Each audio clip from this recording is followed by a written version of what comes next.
मनीष कश्यप जब विधायकी का चुनाव नहीं जीत सकते तो क्या सांसदी का चुनाव जीत सकते हैं। देखिए, बहुत सारे लोग फिर से मनीष कश्यप को आश्वासन दिलाने लगे हैं कि फिर से आप पुराना वाला काम स्टार्ट करिए, जनता के लिए आवाज उठाइए और संसद का चुनाव लड़िएगा। मनीष भैया, मैं आपका छोटा भाई होने के नाते एक सजेशन देना चाहूंगा कि ऐसा गलती भूल कर भी मत करिएगा।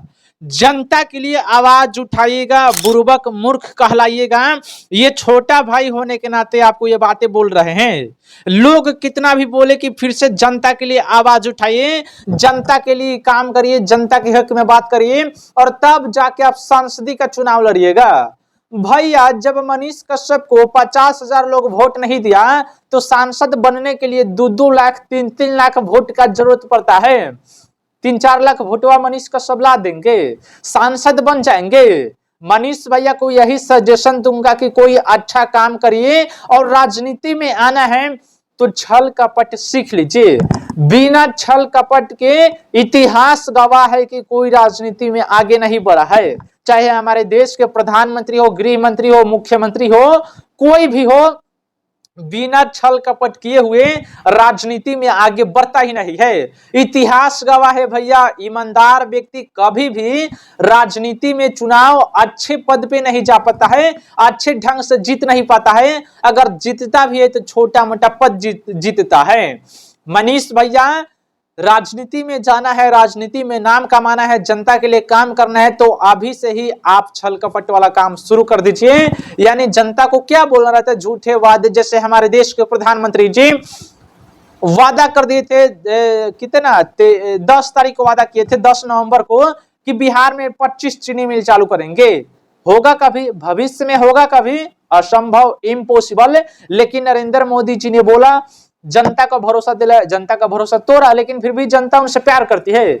यही सेम काम आप करिए, वादे करिए, बन जाइए। हो या ना हो वो तो बाद में देखा जाएगा, पहले बनिए तो सही। मनीष कश्यप ईमानदार नेता कहिए या ईमानदार आदमी कहिए, ईमानदार छवि के थे, अच्छे मुद्दे पे चुनाव लड़ रहे थे।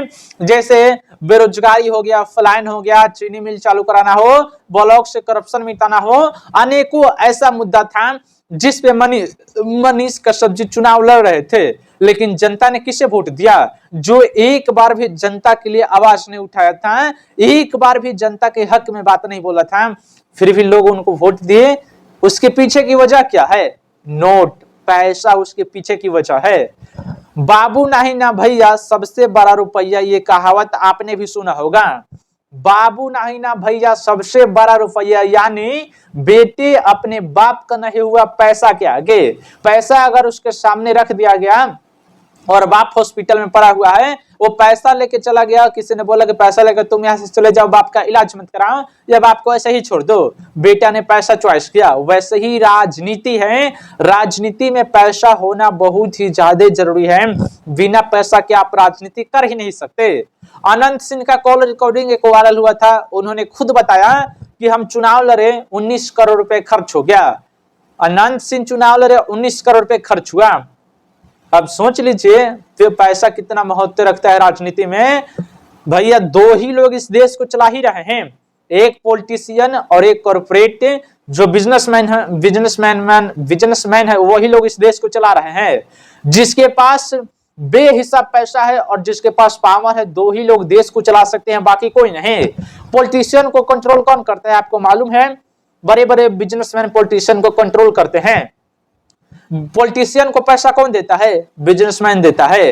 वो अपने हिसाब से सिस्टम सुधरवाता है या सिस्टम गलत करवाता है, सब बिजनेसमैन के हाथ में है। आज मुकेश अंबानी चाहे नरेंद्र मोदी जी को 1 लाख करोड़ रुपया की जरूरत पड़े चुनाव लड़ने के लिए, तुरंत दे देंगे और दिए भी होंगे भैया। नीतीश कुमार या नीतीश कुमार की पार्टी कम पैसा ली होगी बिजनेसमैन से, उन लोगों का इल्लीगल धंधा चलता है, इसकी वजह से वो लोग पैसा डर के मारे देते हैं कि ये लोग बंद भी करा देंगे। राजनीति ऐसा ही होता है और किसी भी तरह से नहीं होता है। राजनीति में छल कपट करना पड़ता ही पड़ता है। मनीष भैया को सजेशन आप सभी लोग भी दीजिएगा, जनता के लिए आवाज ना उठाए तो ज्यादा बेहतर रहेगा। वीडियो को शेयर करिएगा, चैनल पे नए होंगे सब्सक्राइब करिएगा। जय हिंद, वंदे मातरम।